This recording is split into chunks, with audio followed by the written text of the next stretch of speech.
Hello and good morning everyone. I welcome you all at Duos News Analysis. Today is 5th September 2023 and we are going to discuss important news and articles from The Hindu newspaper. So let's see what important news we got today to discuss. So before starting the video, for PDF join Telegram channel Eduverse News Analysis. Link आपको description box में provided है. Make sure video को last तक देखें so that सारी important news आपकी यहाँ पर कवर हो. तो चलिए स्टार्ट करते हैं और देखते हैं आज हमें क्या क्या डिस्कस करना है. Now first article is Chinese president will not attend Delhi G20 summit. अब यहाँ पर ये कंफर्म हो चुका है कि जो चाइना के प्रेसिडेंट है, चाइनीज प्रेसिडेंट, वो यहाँ पर G20 की जो समिट होने वाली है उसको अटेंड नहीं करेंगे. ओके, तो आप सभी को यहाँ पर पता है रशियन प्रेसिडेंट की अगर हम बात करते हैं पुतिन साहब की, वो भी यहाँ पर इस मीटिंग को अटेंड नहीं कर रहे हैं, इस समिट को.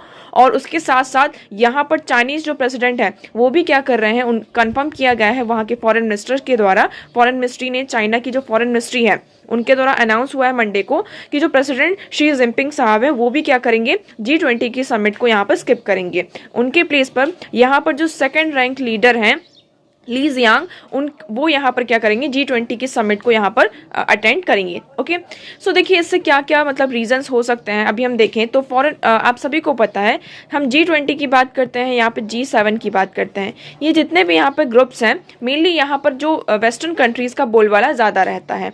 यहाँ पर मेनली किस पर फोकस किया जाता है कि किस तरीके से अगर आप इन ग्रुप्स को, इन समिट ऑर्गेनाइजेशंस को अगर आप ध्यान से देखेंगे तो आपको समझ में आएगा मेनली ये रशिया की तरफ है.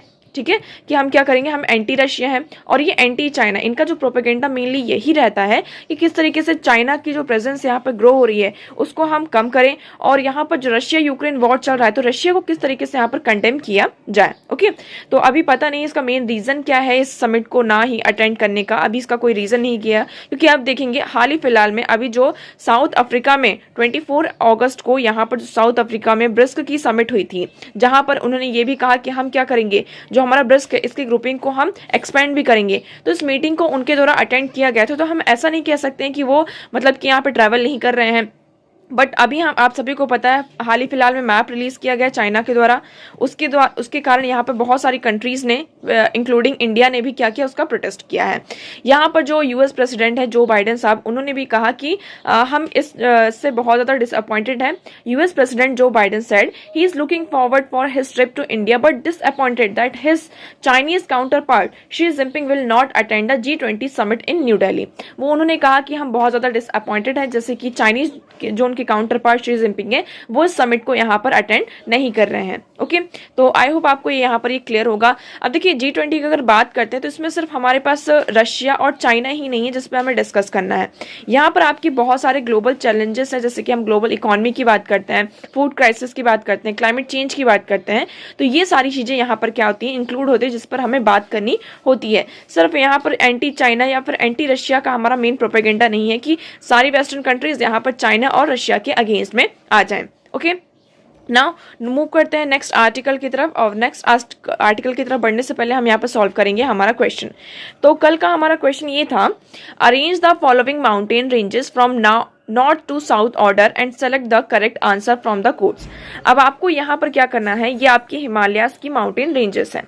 कौन कौन सी हैं, धौलाधर, लद्दाख, पीर पांजल और जश्कर. इसको आपको क्या करना था, नॉर्थ और साउथ, ये आपका नॉर्थ हुआ और ये साउथ, तो इस ऑर्डर में हमें क्या करना है, इसे अरेंज करना है. ओके, सो आपके पास ऑप्शन गिवन है 2 4 1 3, 4 2 1 3, 2 4 3 1, 4 2 3 1. ओके, तो इसमें से राइट ऑप्शन क्या होगा, जिन लोगों ने कल इस क्वेश्चन का आंसर किया है, जिन्होंने नहीं किया है, सभी लोग फिर से इस क्वेश्चन का आंसर कमेंट सेक्शन में यहाँ पर करेंगे. ओके, तो आप लोगों को यहाँ पर क्या करना है, माउंटेन रेंजेस, जितने भी ये माउंटेन रेंजेस हैं उन्हें नॉर्थ टू साउथ ऑर्डर में यहाँ पर हमें सेलेक्ट ऑर्डर में, मतलब कि आपका जो करेक्ट ऑर्डर है उसमें यहाँ पर सेलेक्ट करना है. ओके, तो अगर हम मैप देखते हैं, अगर आप मैप देखेंगे तो आपको ये ज्यादा क्लियर होगा कि सबसे पहले यहाँ पर कौन सी माउंटेन रेंजेस आती है और उसके बाद यहाँ पर कौन सी आएगी.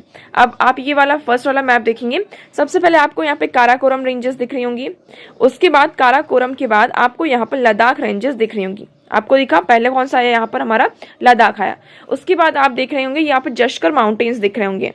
क्या है हमारा, सेकंड है हमारा जश्कर. ओके, नाउ आप नेक्स्ट मैप की तरफ मूव करें तो आपको यहाँ पर दिखाई देगा जश्कर के बाद यहाँ पर आपको पांजल दिख रहा है।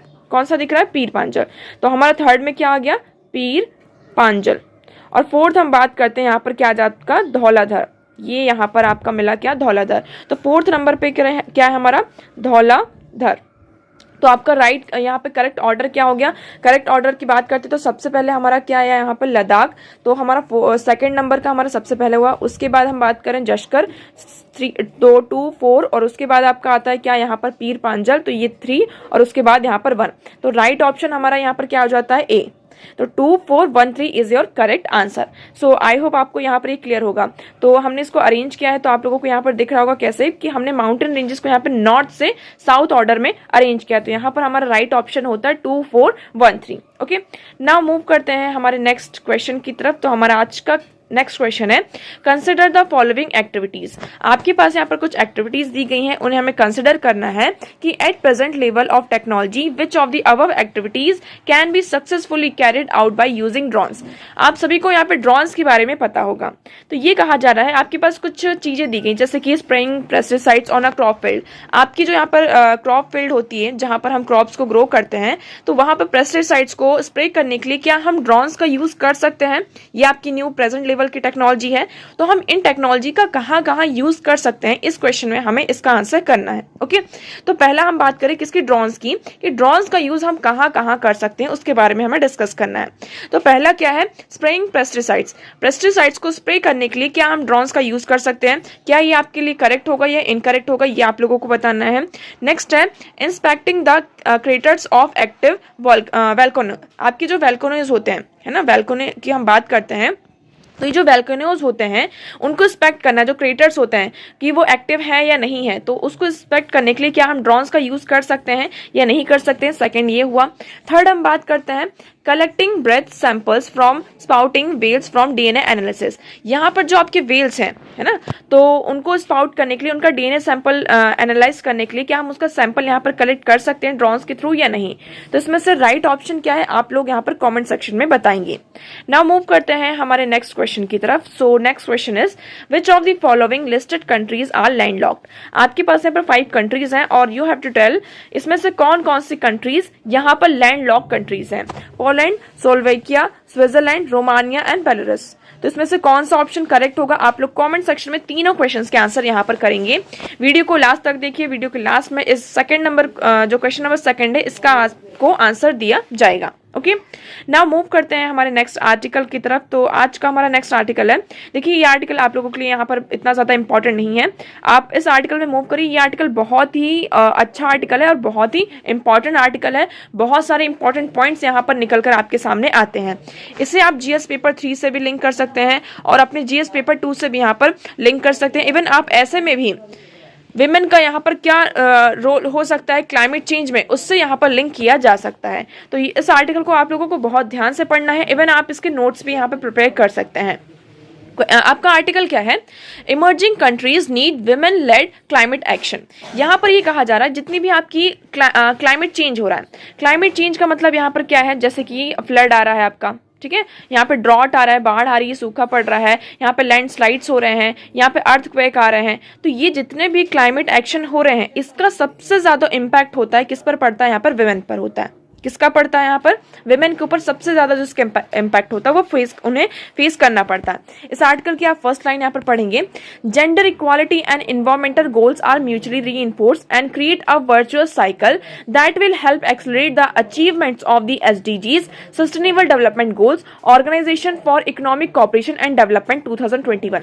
यहाँ पर यह कहा जा रहा है कि अगर हम इन्वायरमेंटल गोल्स को देखें तो इसके लिए यहाँ पर हमें जेंडर इक्वालिटी और जितने भी हमारे इन्वायरमेंटल गोल्स उन्हें हमें म्यूचुअली रीइंफोर्स करना होगा। क्या करना होगा? म्यूचुअली रीइंफोर्स करना होगा, मतलब एक साथ लेकर चलना होगा, तभी हम क्या कर पाएंगे, जो हमारे सस्टेनेबल डेवलपमेंट गोल्स हैं उन्हें हम अचीव कर पाएंगे। अगर हम क्लाइमेट चेंज की बात करते हैं तो क्लाइमेट चेंज का यहाँ पे सबसे ज्यादा तो इम्पैक्ट हो रहा है वो किसके ऊपर हो रहा है? विमेन्स पे हो रहा है। तो आप देखेंगे the effect of climate change very according to location, socio economic status and gender. तो यहाँ पर जो क्लाइमेट चेंज का इम्पैक्ट है, इफेक्ट है, वो वेरी करता है टाइम टू टाइम, जैसे कि अगर लोकेशन की बेसिस पर भी होता है, है आपका, सोशियो इकोनॉमिक, किसी भी स्टेट की जो सोशियो इकोनॉमिक स्टेटस है वो कैसा है, और जेंडर के बेसिस पर भी क्या करता है, ये इसको इम्पैक्ट करता है। अभी हम किसकी बात कर रहे हैं यहाँ पे, जेंडर के बेसिस पर मेनली बात कर रहे हैं। तो जेंडर के बेसिस पर यहाँ पे हम गर्ल्स की बात कर रहे हैं। इंटरनेशनल लेबर ऑर्गेनाइजेशन ने 2019 में ये स्टडी की थी। इस स्टडी में ये सामने निकल कर आया था कि 2030 तक यहाँ पर 2.2% of the total working hours क्या होंगे, वर्ल्ड वाइडली यहाँ पर आपके कम हो जाएंगे, डिक्रीज हो जाएंगे due to lost of high temperature. यहाँ पर हाई टेम्परेचर के कारण 2.2% जो वर्किंग आवर्स है यहाँ पर आपके कम होंगे। और प्रोडक्टिविटी की बात करते हैं तो 80 millions of full time jobs में हमें यहाँ पर लॉस देखने को मिलेगा। यूनाइटेड नेशन 2019 ने यहाँ पर ये हाईलाइट करा था कि across the genders women are considered to be highly vulnerable and disproportionate affected by the climate change than men to the impact of climate change। इसमें ये कहा जा रहा है 2019 में यूनाइटेड नेशन ने ये हाईलाइट किया था कि जेंडर्स की अगर हम बात करते हैं तो विमेन जो है आपकी सबसे ज्यादा यहाँ पर वल्नरेबल है और डिसप्रपोर्शनेट है किसके अफेक्ट के लिए, क्लाइमेट चेंज के लिए, इम्पैक्ट के लिए। ओके, नेक्स्ट हम बात करते हैं यहाँ पे जो लो इनकम कंट्रीज हैं वो भी उनके ऊपर भी सबसे ज्यादा इसका क्या सीवियर इम्पैक्ट देखने को मिलेगा, क्योंकि जो फैक्टर्स हैं जैसे कि हम बात करते हैं हेल्थ की, सेफ्टी की, क्वालिटी ऑफ लाइफ की, तो ये जो अक्रॉस दी वर्ल्ड आप देखेंगे तो वुमेन को सबसे ज्यादा यहाँ पर हेल्थ रिलेटेड इश्यूज होते हैं, सेफ्टी से रिलेटेड यहाँ पे इश्यूज होते हैं, और क्वालिटी जो आपकी लाइफ है, हम क्वालिटी लाइफ की बात कर रहे हैं तो वुमेन को यहाँ पे सबसे ज्यादा इसका क्या होगा, इम्पैक्ट होगा। और वुमेन क्या है, क्लाइमेट चेंज का यहाँ पे सबसे ज्यादा क्या है आपकी, वल्नरेबल है। क्योंकि हम क्या बात करते हैं कि वुमेन जो होती है आपकी, जितने भी आपके हाउस होल्ड यहाँ पर काम होते हैं, हाउस होल्ड चोर्स होते हैं, जैसे कि हम बात करते हैं पानी भरना हुआ, खाना बनाना हुआ, ये कैसे काम है आपके, अनपेड वर्क है, इसमें आपको पैसे भी नहीं मिलते। अब अगर हम बात करते हैं मैन की, तो मैन क्या होते हैं, एक बार उन्होंने खाना खाया और अपने काम के लिए वो निकल गए, बट जो भी अब घर का पूरा काम बचता है, पानी भरना है, खाना बनाना है, सारी चीजें करना है, तो उसके लिए जो सारा काम किसके ऊपर, सारा जो बर्डन होता है किसके ऊपर आता है, आपका वुमेन के ऊपर आता है। वो यहाँ पर घर के काम, हाउस होल्ड चोर के साथ साथ वो जो आपका जो फील्ड है, एग्रीकल्चर फील्ड में भी क्या करती हैं, वो यहाँ पर काम करती हैं। तो इसमें यही कहा जा रहा है कि जो क्लाइमेट चेंज है उसका सबसे ज्यादा इम्पैक्ट आपका किस पे पड़ रहा है, आपका वुमेन पर पड़ रहा है। तो due to climatic crisis more time and efforts are needed to obtain basic necessity. अब जैसे क्लाइमेट चेंज हो रहा है तो इसके लिए यहाँ पर हमें और ज्यादा टाइम चाहिए। Rural women often shoulder the burden of insuring access to clean water. यहाँ पर आप सभी को पता है कि जैसे कि गांव में क्या होता है कि जो वुमेन होती हैं वही वाटर को लेने जाती हैं, है ना, पानी को लेने वही जाती हैं, ठीक है। एडिक्वेट कुकिंग फ्यूल, जो भी फ्यूल आइटम्स होते हैं उनको लेने जाना पड़ता है, nutritious food for their family. तो इन सब की रिस्पॉन्सिबिलिटी किसके ऊपर होती है, वुमेन के ऊपर होती है। ओके, सो अगर उन्हें क्या होना था, अगर हम सेफ्टी की बात करते हैं तो वुमेन को अपना हेल्थ दांव पर रिस्क में रखकर, अपनी सेफ्टी को यहाँ पर वो रिस्क में रखकर हजारों किलोमीटर की दूरी को वो तय करके कहाँ जाती हैं और पानी और फ्यूल को कलेक्ट करने यहाँ पर जाती हैं। So that is why climate has a disproportionate effect on rural women. तो इसलिए यहीं पर ये कहा जा रहा है कि क्लाइमेट का यहाँ पर रूरल वुमेन के ऊपर बहुत ही ज्यादा इफेक्ट यहाँ पर पड़ता है। स्पेशली हम बात करते हैं किसकी, यहाँ पर साउथ अफ्रीकन और सब सहारन अफ्रीकन कंट्रीज में, जहां पर जो विमेन है स्पेशली यहाँ पर उनका जो ऑक्यूपेशन होता है फार्मिंग और लेबर इंटेंसिव वर्क में यहाँ पर इंगेज होती हैं। यहाँ पर एक जेंडर यूएन स्टडी हुई थी जिसमें ये कहा गया है कि अगर आप यहाँ पर देखेंगे कि 80% of those displaced by climate change, यहाँ पर जो डिस्प्लेसमेंट होता है, आपका माइग्रेशन होता है, रिफ्यूजी जो क्राइसिस होते हैं यहाँ पर, उसमें से वन ऑफ द फैक्टर यहाँ पर क्या है, आपका क्लाइमेट चेंज भी है। क्लाइमेट चेंज के कारण भी लोग क्या करते हैं, एक प्लेस से दूसरे प्लेस पर यहाँ पर डिस्प्लेस होते हैं। इसमें यहाँ पर जो विमेन होती हैं इसकी सबसे ज्यादा वल्नरेबल होती हैं।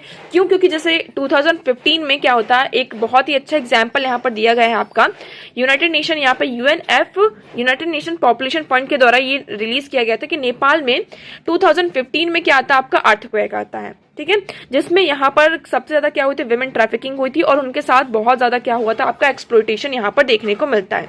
इवन आप यहाँ पर देखेंगे जेंडर बेस्ड यहाँ पे जो वॉयलेंस होते हैं, यहाँ पर जो एम्प्लॉयमेंट होता है वो भी डिक्रीज होता है। एजुकेशन की बात करते हैं, इसेंशियल हमारी जो हेल्थ सर्विसेज होती हैं such as sexual and reproductive health care system, psychological support जो होता है, तो ये बहुत ही जेंडर स्पेसिफिक इश्यूज हैं जो वुमेन को यहाँ पर फेस करने पड़ते हैं। ओके, ना, इसलिए यहाँ पर ये कहा जा रहा है कि हम कोई भी पॉलिसी बनाते हैं, यहाँ पर कोई भी क्लाइमेट एक्शन लेते हैं, तो उन्हें उसमें हमें क्या करना होगा, विमेन को इंक्लूड करना होगा, तभी हम क्या कर पाएंगे, एक इफेक्टिव पॉलिसी और इफेक्टिव क्लाइमेट एक्शंस ले पाएंगे, जिससे हम यहाँ पर जो हमारा एसडीजी है, क्लाइमेट चेंज है ना, हमारा जो सस्टेनेबल डेवलपमेंट गोल्स है, उसे हम अचीव कर पाएंगे। यहाँ पर कुछ एग्जाम्पल्स दिए गए हैं, जैसे कि हम क्या कर सकते हैं, एक इंडिया का एग्जाम्पल दिया गया है। इंडिया में क्या है, आपका सेल्फ एम्प्लॉयड विमेन्स एसोसिएशन है, जिसमें वो क्या करते हैं, विमेन को यहाँ पर ट्रेनिंग प्रोवाइड करते हैं कि जैसे जैसे यहाँ पे क्लाइमेट पैटर्न चेंज हो रहा है, तो आप अपने फाइनेंशियली आप खुद को सपोर्ट करने के लिए आप क्या क्या यहाँ पे एक्शन में अपने शिफ्ट कर सकते हैं, है ना। तो वहां पर विमेन को यहाँ पे क्या किया जा रहा है, ट्रेनिंग प्रोवाइड किया जा रहा है, विमेन को यहाँ पे एजुकेशन प्रोवाइड की जा रही है, जिससे वो क्या कर सके, यहाँ पर इन्वायरमेंटली फ्रेंडली फार्मिंग मेथड्स है उसको वो अडॉप्ट कर सके और उसको वहां पर क्या कर सके, इंप्लीमेंट कर सके, सो दैट वो यहाँ पर उनका जो टाइम है वो भी बचेगा और वो अच्छे से वहां पर क्लाइमेट चेंज के कारण जो भी चेंज हो रहे हैं उसको अडॉप्ट कर सके। इसी तरीके से एक और प्रोग्राम है आपका, one such program in South Asia is the gender and climate change development program, जिसका एम क्या है, to increase women's influence in policy making. ये प्रोग्राम इसलिए आया जिससे हम क्या कर सके, विमेन का जो इन्फ्लुएंस है पॉलिसी मेकिंग में और ज्यादा यहाँ पर कर सके, जिससे वो क्या कर सके, अपनी स्ट्रॉन्ग वॉइस से यहाँ पर कुछ चेंजेस ला सके। तो देखिए यहीं से आपका क्या निकल कर आता है, विमेन का रिप्रेजेंटेशन इन पार्लियामेंट सबसे पहले ये निकल कर आ सकता है। पॉलिसी मेकिंग में ज्यादा से ज्यादा यहाँ पर क्या होना चाहिए, विमेन का पार्टिसिपेशन होना चाहिए। देखिए पॉलिसी मेकिंग की जब हम बात करते हैं तो ये जेंडर न्यूट्रल होना चाहिए, इसमें मैन और विमेन दोनों का पार्टिसिपेशन एक तरीके से इक्वल होना चाहिए। विमेन की, जैसे कि हम इंडिया की बात करते हैं, इंडिया में यहाँ पे 14 पार्लियामेंट में आपको सिर्फ 14% यहाँ पर क्या देखने को मिलता है, विमेन का रिप्रेजेंटेशन देखने को मिलता है। बट अगर आप पॉपुलेशन देखेंगे तो पॉपुलेशन के बेसिस पर ये जो नंबर है बहुत ही ज्यादा क्या है, कम है। आज तक सुप्रीम कोर्ट में कोई भी यहाँ पर women chief justice of India आपको देखने को नहीं मिले। तो इस तरीके से हमें ये इंश्योर करना होगा कि विमेन का जो पार्टिसिपेशन है वो हमें हर स्फीयर में देखने को मिले। ओके, सो आई होप आपको ये आर्टिकल यहाँ पर पूरा क्लियर होगा। यहाँ पर जो भी इंपॉर्टेंट पॉइंट्स थे इसके लिए आपके लिए यहाँ पे पीडीएफ तैयार की गई है, आप इसको यहाँ पर पढ़ सकते हैं। मूव करते हैं नेक्स्ट आर्टिकल की तरफ। So next article is 25% PMU why customers took no cylinder refill or just one last year. यहाँ पर आपका क्या आता है, प्रधानमंत्री उज्ज्वला योजना, जिसके अंदर जो आपका एलपीजी गैस सिलेंडर है वो यहाँ पर जितने भी आपके रूरल और डिप्राइव्ड हाउस होल्ड यहाँ पर है उनको यहाँ पर प्रोवाइड किया गया था। ठीक है, तो उसमें डेटा निकल कर ये आया है कि जो कस्टमर्स को यहाँ पर हमने 25% जो कस्टमर्स हैं उन्होंने सिलेंडर तो लिया ही नहीं। जो आपकी स्कीम है प्रधानमंत्री उज्ज्वला योजना के अंदर, तो 25% जो आपके जो कस्टमर्स हैं, पहली बात तो उन्होंने सिलेंडर लिया ही नहीं, और जिन्होंने लिया है तो उन्होंने सिर्फ एक बार रिफिल कराया, उसके बाद उसको रिफिल भी नहीं करवाया। इसका मेन रीजन क्या है, इसका मेन रीजन ये बताया जा रहा है कि जो एलपीजी में सब्सिडी लगती थी उसको यहाँ पर कम कर दिया गया था। यहाँ पर 2018 में यहाँ पे सिलेंडर, जो नॉर्मल सिलेंडर के अगर हम प्राइसेस देखें वो कितना था, 903 रुपीज था। अब इसको फिर 2023 में हमने अभी देखा, इसका जो प्राइस था उसको बढ़ाकर यहाँ पर 1103 रुपीज कर दिया गया था। अभी फिर से यहाँ पे सब्सिडी प्रोवाइड की गई जिसमें 200 रुपीज कट डाउन किए गए हैं, और जो प्रधानमंत्री उज्ज्वला योजना के अंदर आते हैं उनको 400 रुपीज का क्या मिल रहा है, सब्सिडी यहाँ पर दी जा रही है। बट स्टिल हमें क्या देखने को मिल रहा है कि जो लोग हैं, कस्टमर्स हैं, वो इसको यहाँ पर रिफिल नहीं करा रहे हैं। तो हमें यहाँ पे पूरा ये मैट्रिक निकल कर आया है। हमें क्या करवाना होगा कि सिर्फ सिलेंडर प्रोवाइड करने से कुछ नहीं होगा, लोगों को यहाँ पर अवेयरनेस फैलानी होगी, लोगों को अवेयर करना होगा कि वो क्या करें, सिलेंडर्स का यूज करें और उसे फिर से यहाँ पर रिफिल कराएं। ओके, नाउ मूव करते हैं हमारे नेक्स्ट आर्टिकल की तरफ। तो हमारा नेक्स्ट आर्टिकल है ये, यहाँ से आपके लिए एक प्रीलिम का फैक्ट निकल कर आ जाता है। इसमें क्या है, IAF begins western air commands annual exercise. तो हम यहाँ पर बात कर रहे हैं किसकी, हमारे जो इंडियन फोर्स है हमारी, तो वेस्टर्न एयर फोर्स कमांड है, इसकी यहाँ पर एक एनुअल एक्सरसाइज होती है जिसका नाम है त्रिशूल। तो आप लोगों को ये नाम याद रखना कि व्हाट इज त्रिशूल। तो त्रिशूल is a western air command exercise होती है जो हर साल यहाँ पर होती है। तो इसमें हम क्या करेंगे, ये एक्सरसाइज क्या करेगा, जो हमारा एक्टिवेशन है एयर एसेसर फोर्स मल्टीप्लायर से, जिसके हम LOC की बात करते हैं, लाइन ऑफ एक्चुअल कंट्रोल, और लाइन ऑफ कंट्रोल की बात करते हैं, यहाँ पर पूरा एक्सरसाइज होगा। ये जो एक्सरसाइज होगी आपकी 4 सितंबर से 14 सितंबर तक वैलिडेट की जाएगी। और इसमें ये कहा जा रहा है कि जो हमारी G20 की समिट जब होगी तो उस टाइम पे इसको कुछ टाइम के लिए पॉज कर दिया जाएगा, उसके बाद फिर से ये एक्सरसाइज आपकी कंटिन्यू होगी। तो आप लोगों को याद रखना है व्हाट इज त्रिशूल। त्रिशूल is a western air command annual exercise जो कि हमारे इंडियन एयरफोर्स है उसके द्वारा यहाँ पर की जाती है। ओके, नाउ मूव करते हैं नेक्स्ट आर्टिकल की तरफ। तो ये आर्टिकल भी आपके लिए बहुत ज्यादा इंपॉर्टेंट हो जाता है। इसमें क्या है, Vikram lander does a hop goes to sleep good night till September 2020। यहाँ पर देखिए हमारे विक्रम लैंडर ने एक बार क्या किया था, सॉफ्ट लैंडिंग मून पर की थी। दोबारा से यहाँ पर कल क्या हुआ है, आप देखेंगे कि विक्रम जो आपका लैंडर था इसको यहाँ पर ऊपर किया गया था, मतलब कि 23 सेंटीमीटर या 40 सेंटीमीटर, आई होप 30 सेंटीमीटर तक उन्होंने उसको ऊपर किया। और उसके बाद फिर से यहाँ पर सेकेंड टाइम यहाँ पर क्या हुआ, जो हमारा विक्रम लैंडर है उसने मून पर यहाँ पर सॉफ्ट लैंडिंग की है। तो ये आप लोगों को याद रखना है। इससे पहले यहाँ पर किसने किया, तो इससे पहले यहाँ पर जो यूएसए का जो वहां पर जो उनका सैटेलाइट था उसने यहाँ पर लैंडिंग की थी, लुनार होप जिसको हम कहते हैं, जिसका नाम क्या था, सर्वेयर 6। तो आप लोगों को ये याद रखना, नासा का 1967 में 17 नवंबर को यहाँ का जो नासा का सर्वेयर था, जिसको हम लुनार होप के नाम से भी जानते हैं, उन्होंने पहली बार, मतलब कि हमने एक सेलेस्टियल बॉडी से अपना जो स्पेस क्राफ्ट है उसको ऊपर किया और उसके बाद फिर से वहां पर सेकंड लैंडिंग पहली बार हुई थी। उसके बाद सेकंड टाइम आप ये कह सकते हैं कि जो हमारा विक्रम लैंडर है उसने यहाँ पर ये किया है। तो ये बहुत ही अच्छी अचीवमेंट है। इससे हम क्या इंश्योर कर सकते हैं कि इन फ्यूचर हम यहाँ पर वैलिडेट कर सकते हैं कि जो कुछ भी अगर हमें कुछ सैंपल लेकर आना हो मून से, तो विक्रम लैंडर यहाँ पर क्या कर सकता है, उस चीज को लेकर आ सकता है। अभी जो हमारा रोवर है जिसकी हम बात कर रहे हैं, प्रज्ञान रोवर, वो अभी स्लीप मोड पे यहाँ पर चला गया, मतलब कि चला जा चुका है। उसको जो टास्क दिया गया था उसने अपना पूरा टास्क यहाँ पर कंप्लीट कर लिया है। अब 22 सितंबर को ये कहा जा रहा है कि फिर से हम क्या कर सकते हैं, जब वहां पर सनलाइट आएगी और उसको सनलाइट से वो जो हमारा रोवर है वो रिचार्ज होगा, उसकी बैटरी यहाँ पर जो अभी ड्रेन हो चुकी है वहां पर फिर से कंप्लीट होगी। उसके बाद हम ये देख सकते हैं कि वो फिर से यहाँ पर जो भी उसको शायद मे बी हम उसको और भी टास्क यहाँ पे असाइन कर दें और वो उसको यहाँ पर क्या करेगा, आपका कंप्लीट करेगा। ओके, सो आई होप आपको यहाँ पर ये क्लियर होगा। नाउ मूव करते हैं हमारे नेक्स्ट आर्टिकल की तरफ। So next article is no deal until West meets Moscow demands Putin. अब यहाँ पर किसकी बात चल रही है, यहाँ पर बात चल रही है हमारी, एक यहाँ पर एग्रीमेंट हुआ था। उस एग्रीमेंट में हम बात कर रहे थे किसकी, ग्रेन एक्सपोर्ट्स की, कि जो जैसे कि रशिया यूक्रेन यहाँ पर जब वॉर चल रहा था तो बहुत सारी कंट्रीज में यहाँ पे क्या हो रहे थे, फूड क्राइसिस आ रहे थे। स्पेशली यहाँ पर जो रशिया यूक्रेन होते हैं फूड ग्रेन्स का क्या करते हैं, एक्सपोर्ट करते हैं। ये वॉर चला तो इसके लिए यहाँ पर एक एग्रीमेंट होता है जिसको हम grain export agreement on grain export, जिसको यहाँ पर ये आपका नवंबर में होता है, सॉरी जुलाई में होता है आई थिंक, ओके हाँ जुलाई में होता है। और इसको अब क्या कर दिया गया है, जो रशिया के द्वारा जुलाई में इसको फिर से कैंसिल कर दिया गया। कैंसिल क्यों कर दिया गया, जैसे कि आप ब्लैक सी में देखेंगे ये आपका ब्लैक सी आ जाता है, ठीक है, ये है रशिया, यहाँ पर यूक्रेन। अब इस रीजन में क्या हो रहा है, आपका वॉर चल रहा है, ठीक है, इन दोनों कंट्रीज के बीच में यहाँ पे वॉर चल रहा है। अब जो फूड ग्रेन्स है इसका जो एक्सपोर्ट है इसमें यहाँ पे बहुत ज्यादा प्रॉब्लम आ रही थी। जैसे कि जो अदर कंट्रीज है, मेनली हम बात करते हैं अफ्रीकन कंट्रीज की, यहाँ पे फर्टिलाइजर्स का एक्सपोर्ट होता है, आपके जो फूड ग्रेन्स होते हैं उसका एक्सपोर्ट होता है। तो इसके लिए ये कहा कि वॉर तो चल रहा है बट यहाँ पे फूड के लिए मतलब जो एक्सपोर्ट है उसमें कोई भी कमी नहीं आनी चाहिए, कोई भी रोक नहीं लगना चाहिए।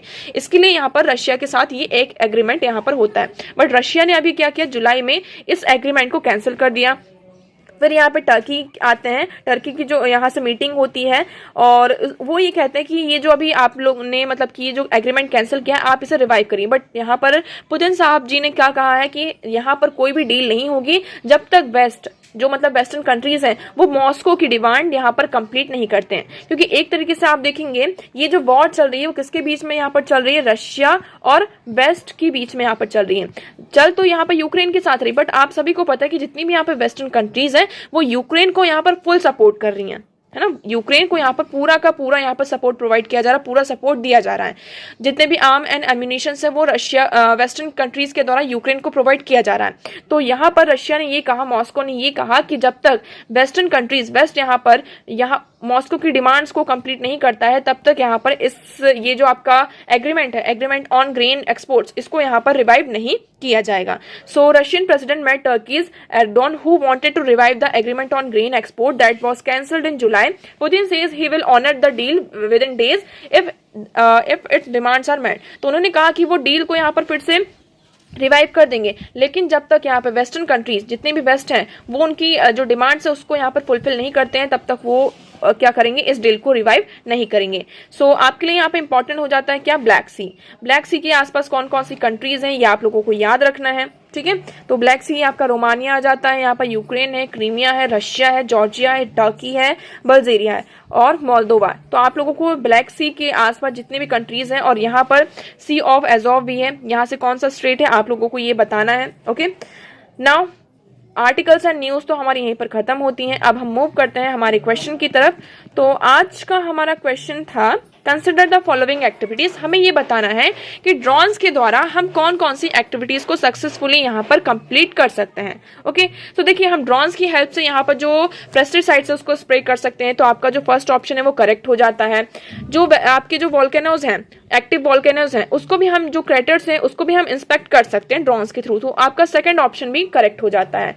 Collecting breath samples from spouting wells for DNA analysis. यहाँ पर हम क्या कर सकते हैं, जो आपके स्पाउटिंग वेल्स हैं उनका सैंपल, यहाँ पे जो उनका ब्रेथ सैंपल है उसको भी हम ड्रोन्स के थ्रू यहाँ पे कलेक्ट कर सकते हैं। तो आपका जो थर्ड ऑप्शन है वो भी करेक्ट हो जाता है। तो आपका राइट ऑप्शन क्या होगा, 1, 2 एंड 3। आप इसमें यहाँ पर देख सकते हैं, आपके पास एक्सप्लेनेशन दिया गया है कि ड्रोन्स का यहाँ पर हम कौन कौन सी एक्टिविटीज में यूज कर सकते हैं। तो पहला क्या है, spraying pesticides on a crop field, inspecting the craters of active volcanoes, collecting breath samples from spouting wells for DNA analysis. So drones can be used to collect breath samples from spouting wells for DNA analysis. The drone can fly close to the well and collect the sample. Drone क्या कर सकता है, जो well होती है आपकी उसके पास यहाँ पर फ्लाई कर सकता है और जो सैंपल्स यहाँ पे डिस्ट्रीब्यूट है वेल्स के, जो वेल्स आपके नेचुरल उनका जो बिहेवियर होता है उसको यहाँ पे जो डिस्ट्रीब्यूट है उसको वो यहाँ पर कलेक्ट कर सकते हैं। तो यहां से हमारे जो तीनों ऑप्शन है वो तीनों एक्टिविटीज यहां पर ड्रोन्स के थ्रू क्या की जा सकती है, कंडक्ट की जा सकती हैं। सो आपका राइट ऑप्शन होता है 1, 2 and 3 only. So I hope आपको यहाँ पर सारी चीजें क्लियर होंगी। आज इतने ज्यादा आर्टिकल्स नहीं थे, बट जितने भी आर्टिकल्स है वो सारे इंपॉर्टेंट थे और उन्हें हमने डिस्कस किया। ओके, एडिटोरियल सेक्शन में अगर आप देखेंगे ये आर्टिकल हमने कई बार डिस्कस किया, 1 नेशन 1 इलेक्शन के बारे में। तो आई होप आपको ये क्लियर होगा। अगर आप लोगों ने इस आर्टिकल को नहीं देखा है तो आप लोग प्रीवियस वीडियो जाकर देख सकते हैं, वहां पर हमने बहुत अच्छे से डिस्कस किया है। So that's for all today. I hope आपको सारी चीजें क्लियर होंगी। अगर आपको कोई डाउट लगता है so you can ask in comment section. Video कैसा लगा कमेंट सेक्शन में जरूर बताइएगा। वीडियो को लाइक करना, चैनल को सब्सक्राइब एंड शेयर करना ना भूलें। So that's for all today. Thank you so much for discussion.